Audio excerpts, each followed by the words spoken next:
예수 그리스도의 이름으로 기도드립니다. 아멘. 할렐루야. 이제 오늘 저희가 20%가 모여서 예배를 드릴 수 있게 된 것만 해도 너무 기쁘고 감사합니다. 특별히 우리 농아인 성도들 직접 대면 예배 드리는 거를 물론 일반 청인들도 대면 예배를 더 좋아하겠지만 특별히 농아인의 입장에서 더 그런 것 같습니다. 그래서 이제 청인들도 늘 대면 예배 드리는 걸 사모하는 것처럼 우리 농아인들도 또 특별히 더 많이 사모하는데 빨리 다 모여서 예배 드릴 수 있도록 모두 다 같이 기도해 주시기 바랍니다. 영상으로만 예배 드리는데 굉장히 답답해하고 또 이렇게 혼자서 이렇게 또 줌으로 함께 모여서 예배 드릴 때 더 기쁨이 큰데 이렇게 혼자 예배 드리는 것이 쉽지 않은데 빨리 코로나가 없어질 수 있도록 위해서 기도해 주시기 바랍니다.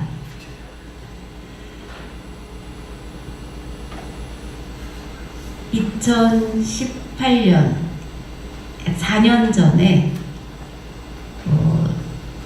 월드컵 축구 경기가 있었습니다. 그때 아주 잊을 수 없는 그런 감동적인 일이 있었습니다.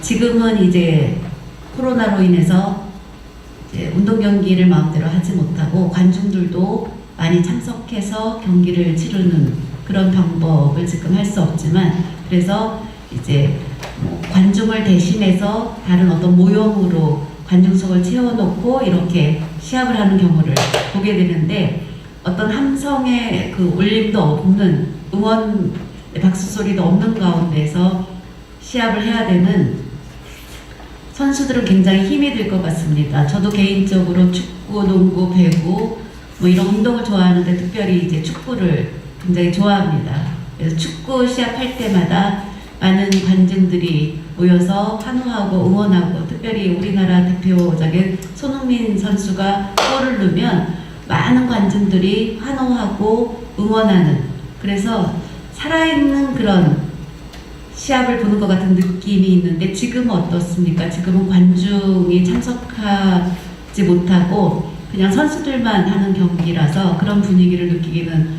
어려운 그런 상황입니다. 전 세계적으로 사람들이 축구에 많이 열광하고 있는데 그때 잊지 못할 장면이 있었습니다. 2018년 월드컵 때 여러분 잊으셨는지 기억하고 계신지 잘 모르겠지만 잊을 수 없는 그런 장면이 있었습니다. 그것은 한국 축구 조별 시합을 할 때 우리나라가 2번 연패를 했습니다. 그리고 3번째 독일과 시합을 하게 되었습니다. 그때 2014년 때 독일은 1위를 월드컵 1위를 한 적이 있습니다. 그래서 세계적으로 랭킹 1위인 국가입니다. 우리나라는 그때 58위 1위하고 비교할 수 없는 그런 순위였습니다.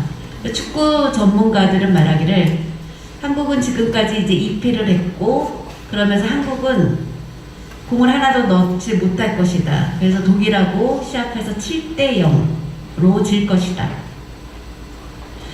조금 더 하면 이제 5대 0으로 질 것이다. 이렇게 축구 전문가들은 얘기했습니다. 그래서 한국을 그 당시 독일은 또 성적이 좋지 않았습니다. 그래서 한국을 이겨야 이제 간신히 턱걸이로 넘어갈 수 있는 그런 상황이었어요. 그래서 독일은 이제 한국과 경기를 하기 때문에 한국은 절대로 독일을 이길 수 없다. 우리가 이길 것이다 라고 그렇게 생각했습니다. 그런데 이제 시합이 시작되었습니다. 전반전 거의 끝나갈 때까지 0대 0이었습니다. 독일은 이제 큰일 났다. 우리 더 정신 차려야 된다. 후반전에 가면 이제 독일이 골을 넣을 것이다 라고 생각을 했습니다.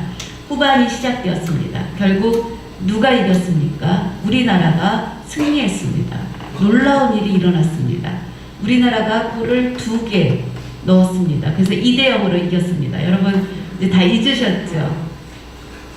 한국 사람이라면 특별히 그때 일을 우리는 관심을 갖고 기억을 해야 되는데, 그때 우리가 2대0으로 이겼습니다. 독일 국민들은 그때 어땠을까요? 큰 충격에 빠졌습니다. 그러면서 독일 국민들이 눈물을 흘리는 그런 모습을 보았습니다. 한국은 승리를 하게 되었습니다. 멕시코한테도 졌고 또 다른 나라한테도 져서 2패한 상황에서 세계 최고의 강대국 독일을 이긴 것입니다.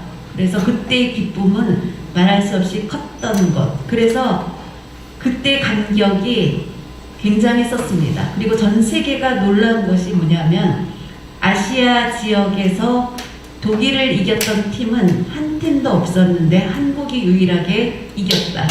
여러분 한번 생각나는 거 있으시면 얘기해 보시기 바랍니다. 일본이라든가 이란, 이런 아시아 쪽에서 독일을 이긴 팀이 한 팀도 없었는데 한국이 유일하게 첫 승리를 한 것입니다. 전 세계가 깜짝 놀랐습니다.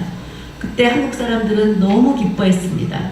우리 나라의 자긍심을 높여준 그런 경기였습니다. 그래서 그 일을 굉장히 자랑스럽게 생각했던 것을 보게 됩니다.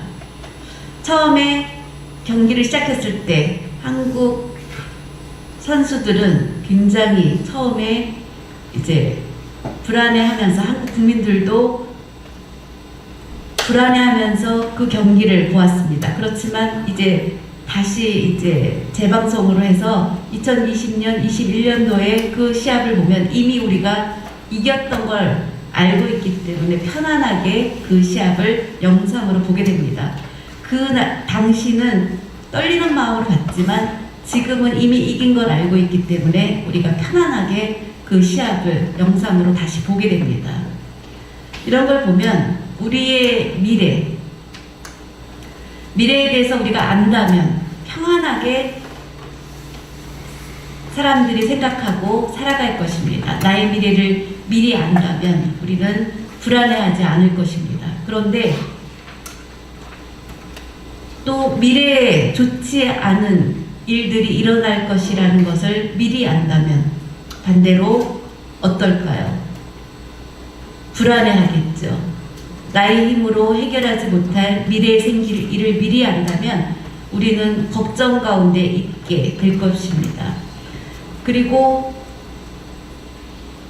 미래에 대해서 우리가 좋은 일이 있을 것이다 라고 미리 안다면 편안하게 생활할 수 있을 것입니다.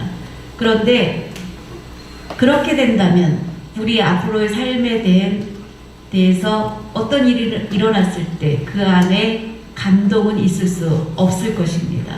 하나님께서는 우리에게 그래서 미래를 미리 알려주시지 않습니다. 우리는 우리의 미래를 알지 못합니다. 지금 시간이 11시 54분. 그런데 12시, 오늘 오후에 2시에 3시에 무슨 일이 일어날지 우리는 알지 못합니다. 미래를 우리는 알지 못하기 때문에 알지 못하는 미래에 대해서 불안해하게 됩니다.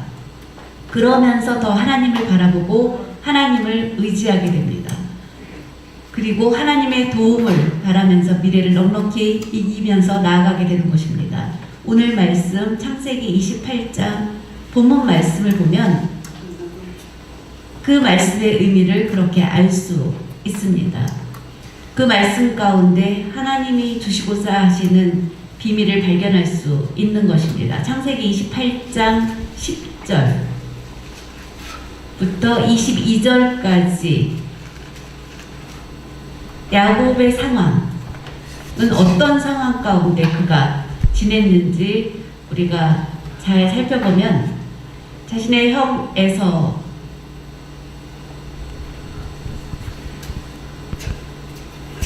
어떻게든지 축복권을 다 받는 것을 야곱은 자신의 것으로 받기 위해서 그는 꾀가 있었고 또 그걸 어떻게든지 뺏으려고 했습니다. 그래서 장자권을 가지고 있는 그 형의 권한, 그러면 장자로서 아버지로부터 물려받을 권한은 말할 수 없이 컸습니다. 그 옛날에 장자권은 굉장히 권한이 많았습니다. 요즘은 법이 많이 바뀌어서 자녀들이 거의 비슷하게 모든 것을 물려받지만 옛날 그 당시에 장자권은 말할 수 없이 컸었습니다. 그 아버지가 세상을 떠나면 그 장자가 거의 아버지의 역할을 하게 될 수 있을 정도의 권한을 가지고 있었던 것입니다.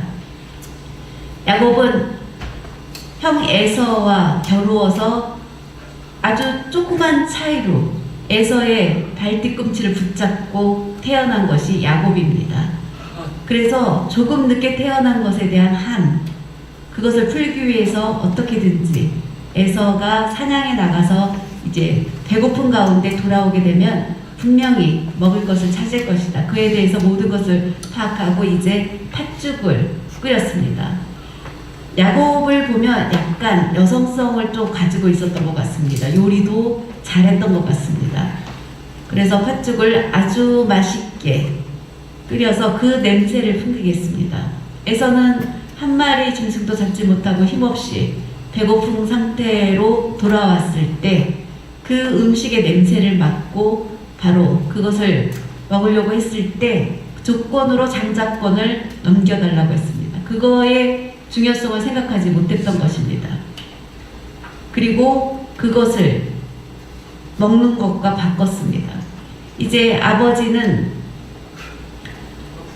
이제 점점 나이가 들어서 앞이 침침해졌습니다. 앞을 잘 볼 수 없게 될 정도로 나이가 들었을 때 이제 아들에게 사냥에 나가서 짐승을 잡아갖고 돌아왔을 때 이제 축복 기도를 해주겠다고 그렇게 얘기를 했습니다.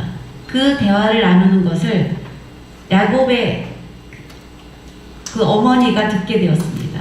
에서에게 그것을 주기 싫고 야곱에게 그것을 주게 하기 위해서 이제 이를 꾸며서 야곱의 몸에 털이 많았던 에서처럼 그렇게 만들고 이제 아버지 앞에 나아가게 되었습니다. 그리고 이제 축복권을 빼앗게 된 것입니다. 그것으로 이제 다 됐다라고 그는 생각했지만 이제 에서가 돌아와서 짐승 잡은 것을 가지고 맛있게 요리를 해서 아버지에게 대접했지만 또 이것은 무엇이냐?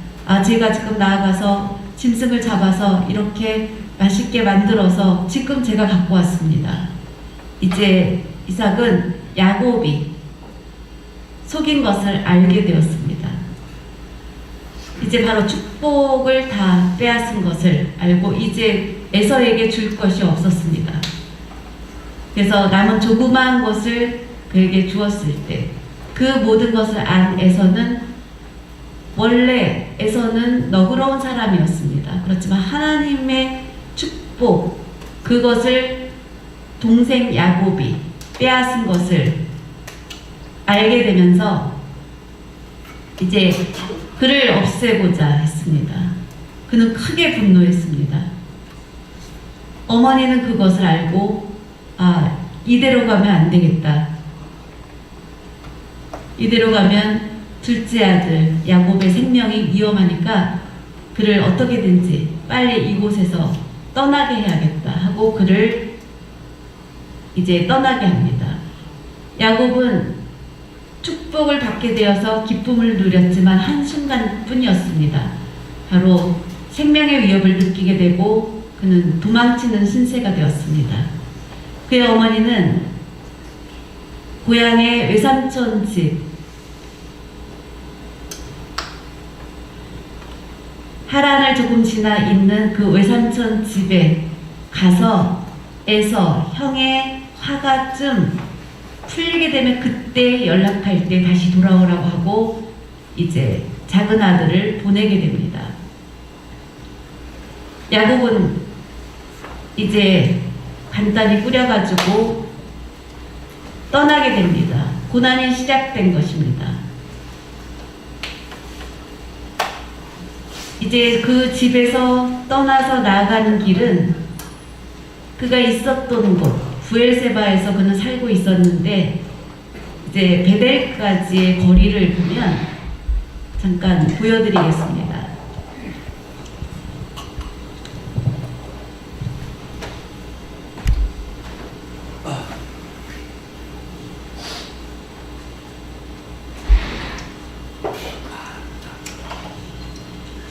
부엘세바가 바로 이곳입니다. 그곳에서 출발해서 베델까지의 거리는 90km입니다. 90km면 굉장히 먼 거리입니다. 또 지금같이 길이 잘 닦여 있으면 괜찮지만 그 당시는 길이 닦여 있지 않은 그런 거친 그냥 땅으로 되어 있는 그런 길을 걸어서 이제 도망쳐서 가야 됐습니다. 그 길을 걷고 또 걷는 그 고난의 길, 평안한 길이 아니었습니다. 그리고 밤이 되면 무서운 짐승들이 사자나 늑대나 이런 짐승들이 갑자기 나타날 수도 있는 그런 위험한 상황이었습니다. 그리고 혹시라도 형이 나를 해치려고 계속 따라오는 거 아닌가 라고 불안해하면서 도망치면서 가야 되는 그런 길이었습니다.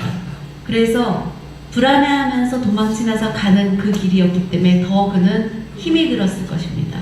내가 왜 이렇게 그동안 부모님 집에서 아주 편안하게 잘 지냈는데 자신의 집이 그리웠을 것입니다.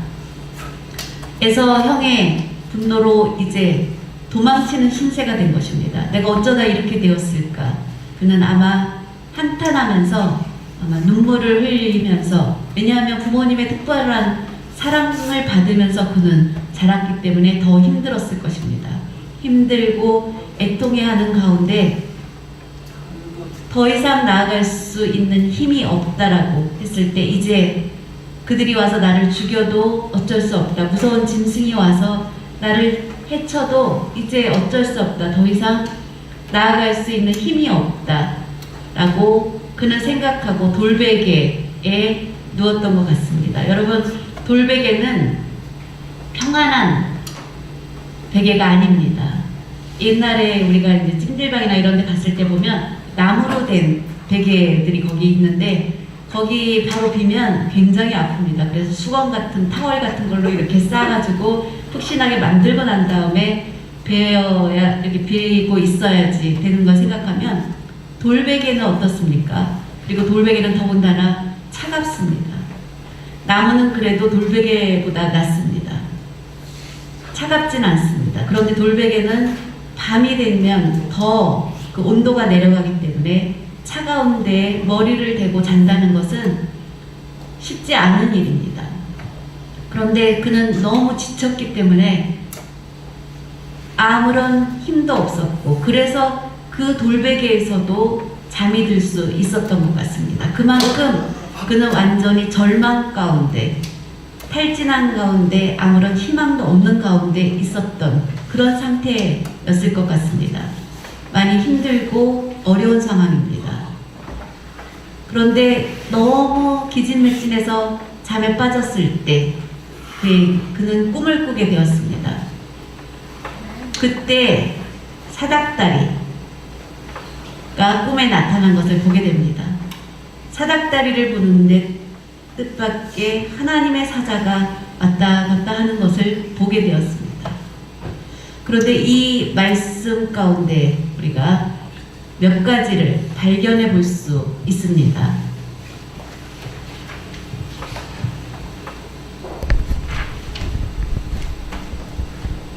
28장 12절 말씀을 한번 보겠습니다.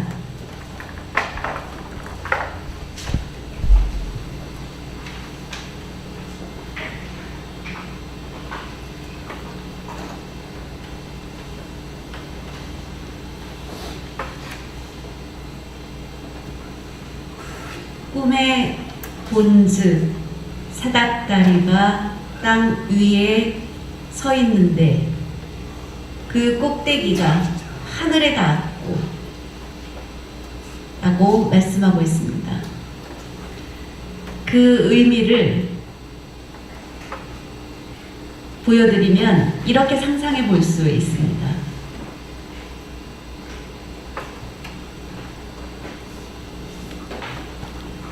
야곱이 돌베개를 베고 누워서 잠을 자고 있습니다. 여러분이 그림으로 상상을 해보면 이렇게 상상해 보실 수 있습니다.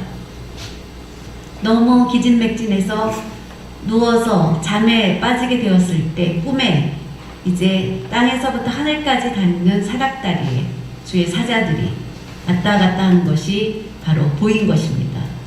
이러한 모습입니다. 그런데 이 말씀을 자세히 보면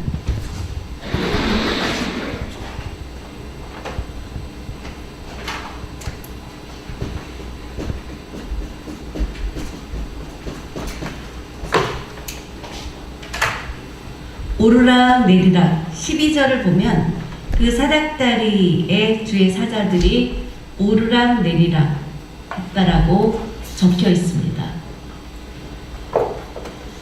저는 이 말씀을 읽으면서 보통 하늘로부터 내려오는 것인데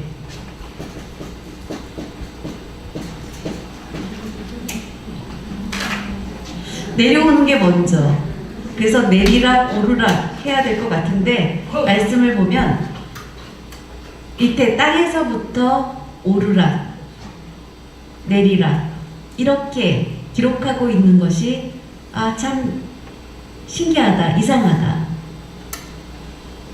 보통 하늘에서 천사들이니까, 주의 사자들이니까 그곳에서부터 먼저 내려오고 내리락 오르락 해야 되는데 땅에서부터 이어지는 사닥다리가 하늘에 닿았고 라고 말씀에 기록하고 있습니다. 그래서 하늘에 닿았고 했기 때문에 땅에서부터 오르락 내리락 하는, 야곱은 생각하지 못한 일을 꿈에서 본 것입니다. 이 뜻은 바로 하나님께서 바로 땅에 함께 하고 계시다는 것입니다. 야곱이 있는 그곳에 하나님이 함께 하신다는 그것을 꿈으로 보여주신 것입니다. 이것이 놀라운 하나님의 뜻입니다.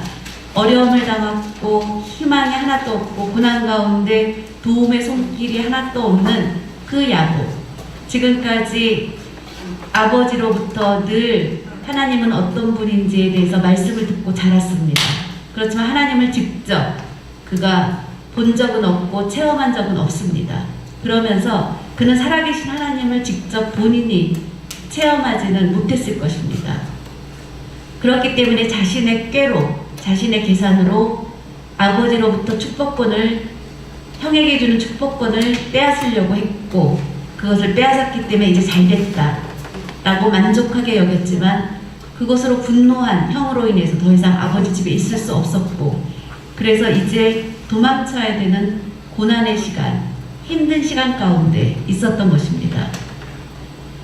이제 더 이상 힘도 없는 상태에서 그가 기진맥진해서 누워있을 때 하늘로부터 사닥다리가 내려온 것이 아니고 땅에서부터 사닥다리가 하늘에 닿았고, 천사들이 하늘에서부터 내려온 것이 아니라 땅에서부터 오르락 내리락 했다라고 기록하고 있습니다.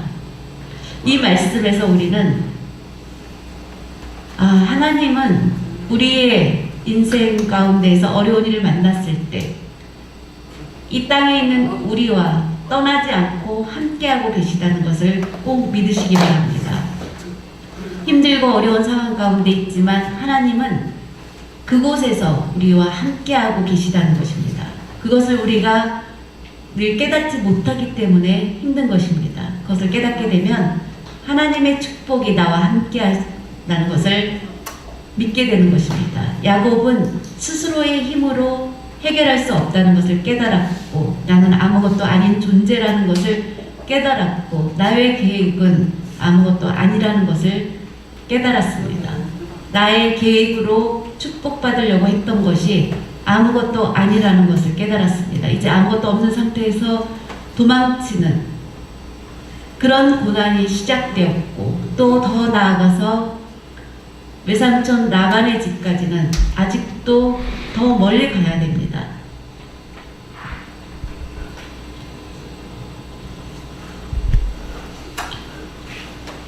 이제 베델에서부터 하란까지 850km가 더 나아가야 됩니다. 그러니까 지금까지 온 것보다 9배를 더 가야 되는 그런 먼 거리입니다.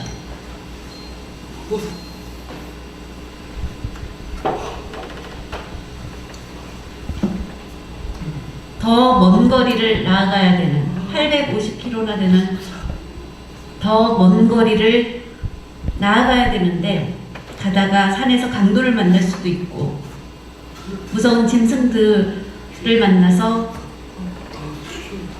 피해를 당할 수도 있고 그런 위험한 그 길이 아직 남아있지만 그는 이제 그 꿈에서 본 그 모습을 보고 담대하게 나아가서 목적지에 도착할 수 있게 된 것입니다. 이제 90km까지 나아가는 그 길에 고난이 있었지만 하나님을 만나는 체험을 했기 때문에 더 먼 길 850km를 담대하게 나아갈 수 있었던 것입니다. 그 전까지 하나님에 대해서 듣는 귀는 있었습니다. 많이 들었습니다. 그렇지만 본인이 직접 영적으로 하나님을 체험한 적이 없었지만 이제 영적으로 하나님을 만난 그 믿음의 체험을 하고 나서 그의 앞길 어떻게 될지 이제 하나님께 맡기고 믿고 의지하며 나아갈 수 있게 된 것입니다. 28장 본문 말씀을 보면 28장 12절에서 15절까지 한번 보겠습니다.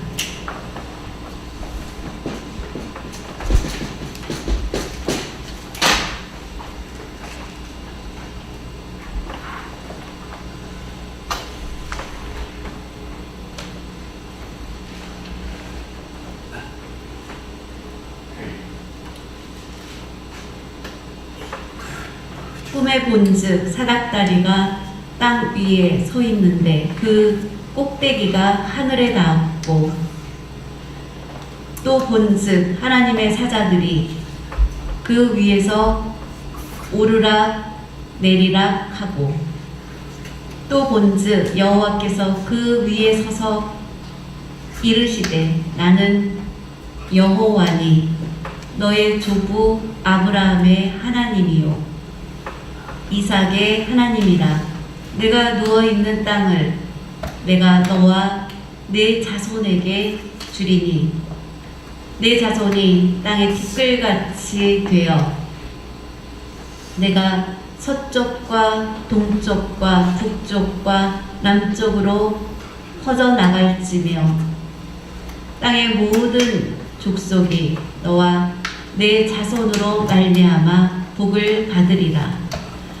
내가 너와 함께 있어 내가 어디로 가든지 너를 지키며 너를 이끌어 이 땅으로 돌아오게 할지라.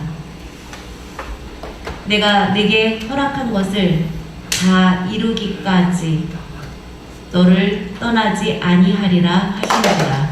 아멘. 이 말씀을 보면 놀라운 것은 창세기 28장 12절부터 15절까지의 말씀을 보면 이제 하나님께서 꿈에 나타나셔서 야곱에게 7가지 축복을 주신 것을 볼 수 있습니다. 먼저 말씀해 보면 3가지 축복이 나오는 것을 보게 되는데 3가지를 먼저 살펴보겠습니다. 첫 번째 축복은 내가 누워있는 땅 그리고 그 땅을 너의 자손에게 주리라. 땅을 주리라. 너와 내 자손에게 그 땅을 주리라. 그 당시 땅은 아주 귀한 거였습니다. 지금도 땅을 귀하게 여기는데 이제 우리가 보통 아파트는 세워지는 건물인데 땅을 더 중요하게 여기는 것입니다. 어느 회사가 그 땅을 사서 그 땅에 아파트를 세우는 건데 땅 주인의 권한이 크고 땅이 중요한 것처럼 그 당시는 더 그랬습니다. 그런데 야곱과 야곱의 후손에게 그 땅을 주리라는 축복의 말씀을 주셨습니다. 야곱은 그 당시 아무것도 가진 것이 없었습니다. 그런데 그 땅을 너와 너의 자손에게 주리라. 하나님이 주신 약속. 아마 보통 믿기 어려운 말씀이실지도 모릅니다. 그런데 야곱은 그 말씀대로 믿고 받았습니다. 왜냐하면 아버지로부터 하나님에 대해서 말씀을 늘 듣고 그는 자랐기 때문에 그 마음밭에 하나님에 대한 씨앗이, 믿음의 씨앗이 뿌려진 것입니다. 여러분, 하나님의 말씀을 듣지 못하지만 농아인 여러분들은 말씀을 보지요. 말씀을 볼 수 있는 것. 근데 보면서도 믿지 못하는 사람이 많다는 것입니다. 하나님의 말씀을 들으면서도 믿지 못하는 사람이 많이 있는데, 보고 듣고 그것을 받아들였을 때, 그것을 믿었을 때 하나님의 자녀가 되는 것입니다. 그 자녀가 되면 하나님께서 외면하시지 않으시고 끝까지 그 자녀와 함께 하신다고 약속해 주셨습니다. 내가 편안하고 잘 살 때는 우리가 하나님을 뜨겁게 의지하지 못합니다. 열심히 뜨겁게 기도하지 못합니다.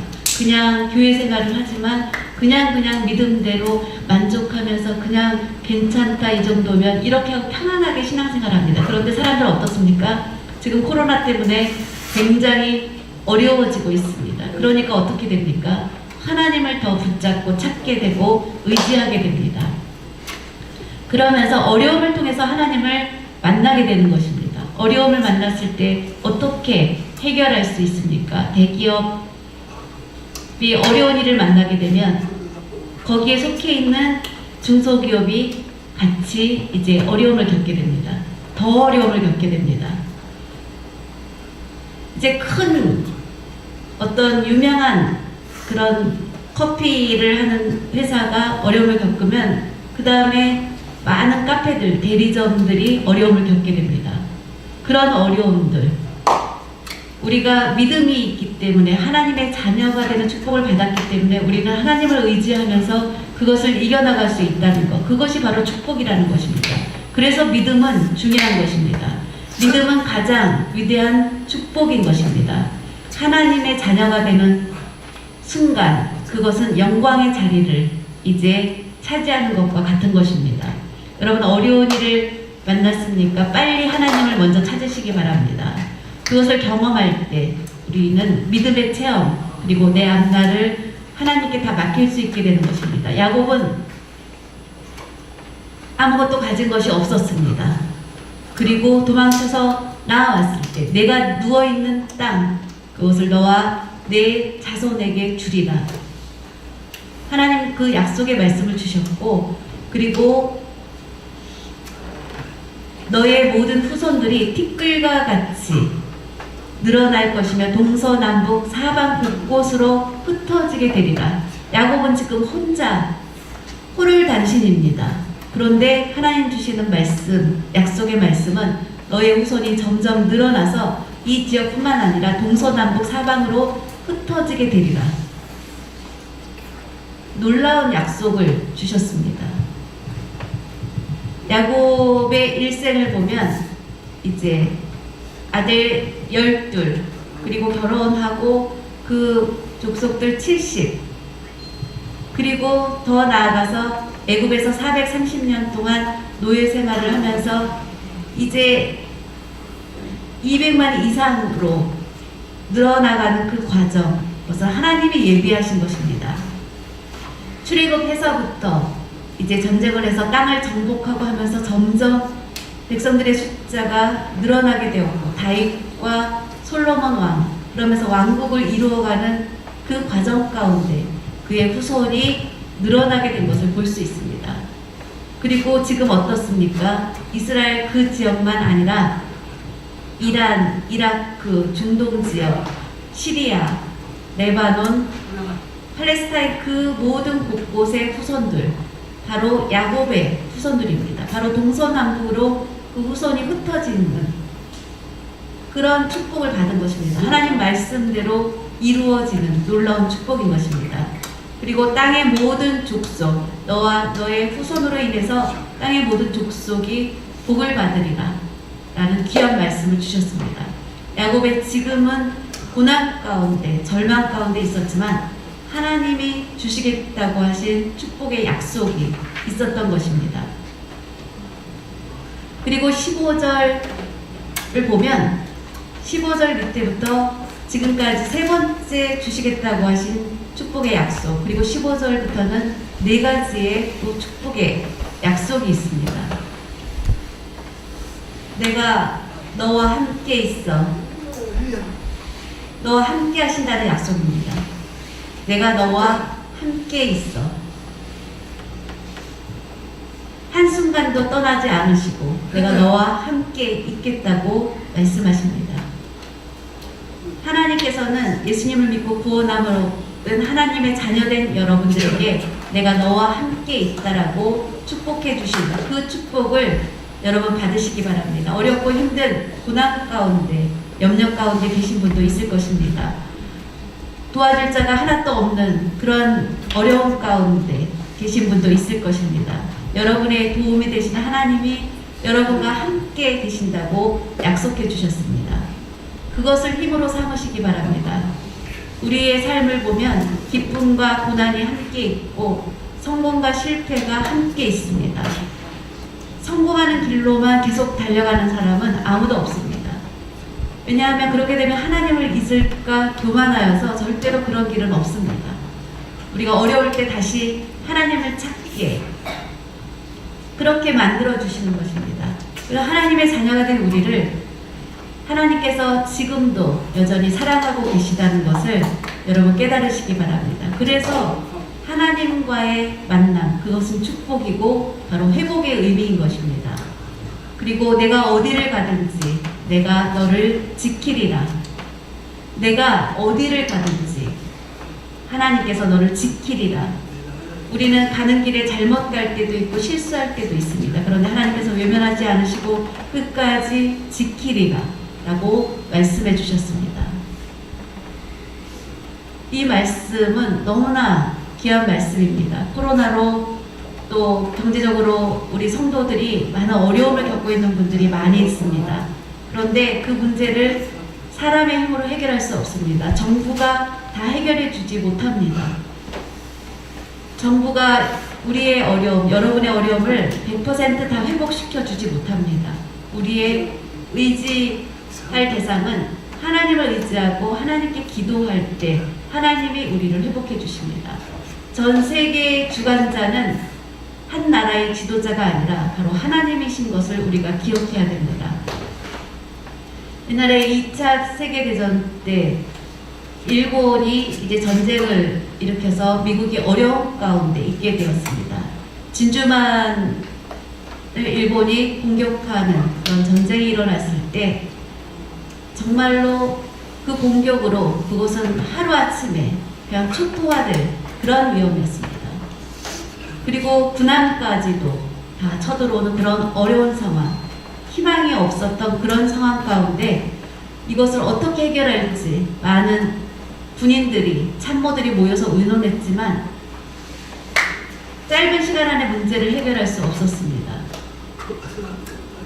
그때 루즈벨트 대통령이 이제 사람이 모여서 회의하는 것 가운데는 어떤 해결 방법도 없었기 때문에 어떤 급한 일이 있어도 내 사무실 문을 열지 말라 하고 하나님의 응답 있을 때까지 기도하겠다고 작정하고 들어가서 8시간 기도하고 나서 나와서 이제 일본의 원자탄을 터뜨리는 그 일을 계기로 해서 일본은 이제 두려워하게 되었고 한 번 했을 때도 그들은 포기하지 않았습니다. 그래서 다시 2차로 나가사키를 공격하면서 일본은 이제 항복하게 되었습니다. 미국은 다시 회복하게 된 것을 보게 됩니다. 나라가 멸망당할 그런 위험 가운데 하나님께 기도해서 응답받고 승리한 것을 보게 됩니다.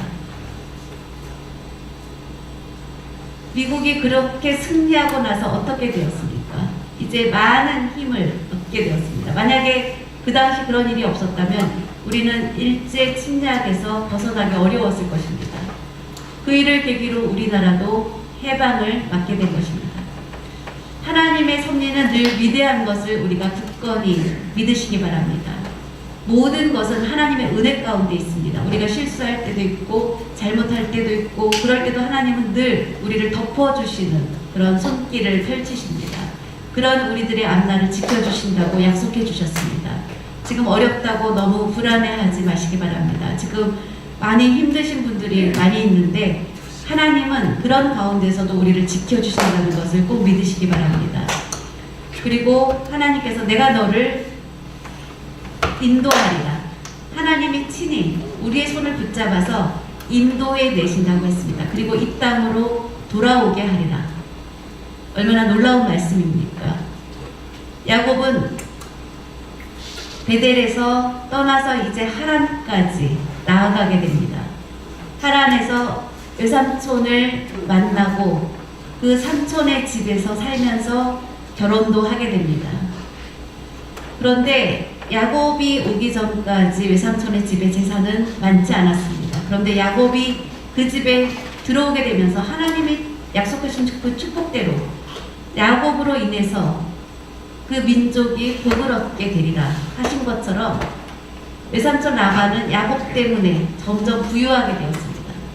이제 재산이 점점 늘어나니까 라반은 기뻐하게 되었습니다. 그러니까 야곱을 어떻게든지 더 보내지 않고 그 집에 있게 하려고 했습니다. 그래서 야곱이 이제 그곳을 떠나기 어려운 그런 상황 가운데 또 어려움을 맞았을 때 그는 기도했습니다. 하나님이 주시는 지혜로 외삼촌에게 이제 조건을 내겁니다. 양이 새끼를 낳아서 흰 것으로 나오면 다 삼촌의 것이고 점박이가 태어나면 그것은 저의 것으로 하겠다고 했습니다. 삼촌이 보니까 거의 양은 흰색 아니면 검정이지 그렇게 얼룩이 있는 건 별로 많지 않습니다. 그러니까 저런 어리석은 제안을 하다니 그리고 흔쾌히 허락을 했습니다. 그때 야곱은 이제 꾀를 펴서 버드나무 가지를 이렇게 해서 그것을 보고 아이를 가진 그 양들은 이제 아기를 낳았을 때 보니까 얼룩이 있는 것들로 태어나게 됐습니다. 자연히 숫자가 더 늘어나게 되었고 그렇게 얼룩이 태어난 것은 다 야곱의 것이 되었습니다. 그것을 그런 일이 가능하게 섭리하신 분은 누구입니까? 하나님이십니다. 점점 재산이 늘어나게 되었습니다. 어떻게든지 이제 삼촌은 그를 보내지 않으려고 했을 때 하나님의 힘으로 이제 하나님이 그를 인도해 주셔서 그곳을 떠나오게 됩니다.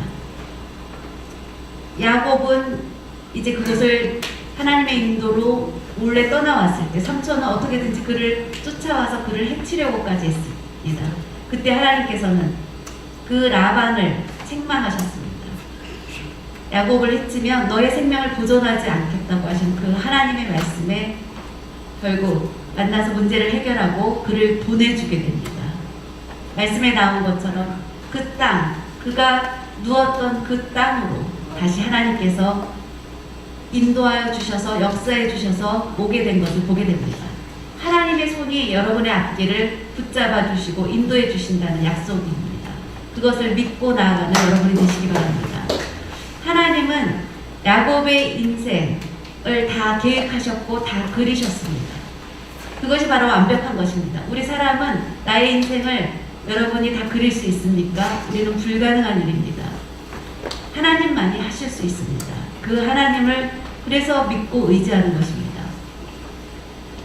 그리고 내가 너에게 할 말은 이 모든 약속들이 이루어질 때까지 내가 너를 떠나지 아니하리라. 이 약속의 말씀이 다 이루어질 때까지 너를 떠나지 아니하리라 라고 보증해 주셨습니다.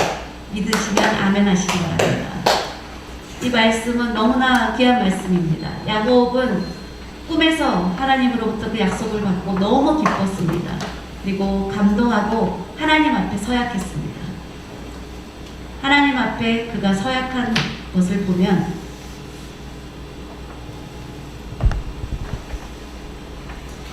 20절부터 22절까지 한번 보겠습니다.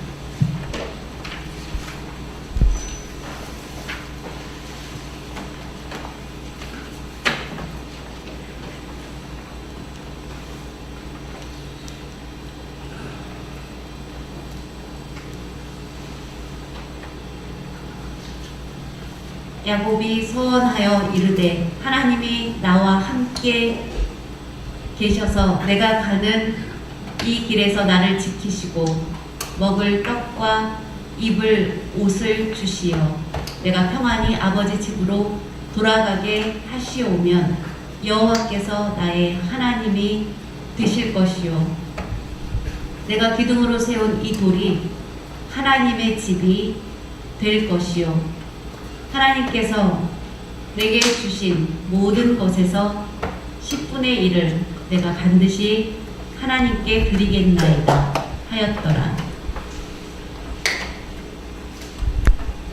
야곱은 하나님이 주신 약속의 말씀을 다 그대로 온전히 믿었습니다. 그리고 서약한 것을 보게 됩니다.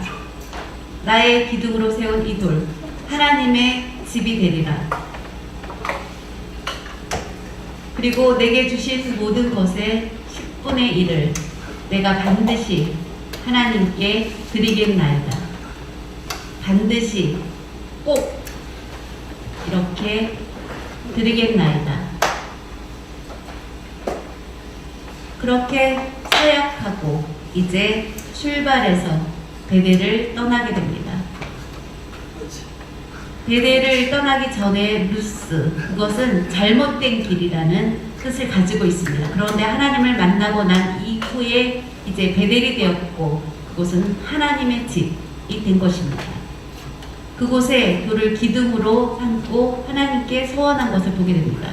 결국 그가 나아가는 길에 고난도 있었지만 결국은 축복을 받게 되었고 그리고 자신의 사랑하는 아들 요셉이 총리의 자리에 올라서 그 아버지를 모시고 사는 그런 축복을 누리게 되었습니다.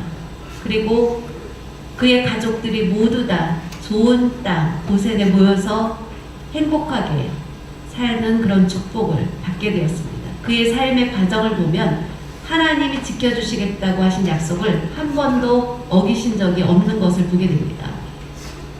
구약성경 39권, 신약성경 27권, 66권을 보면 하나님이 약속하신 모든 말씀은 하나도 어긴 적이 없이 100% 이루어 주신 것을 보게 됩니다.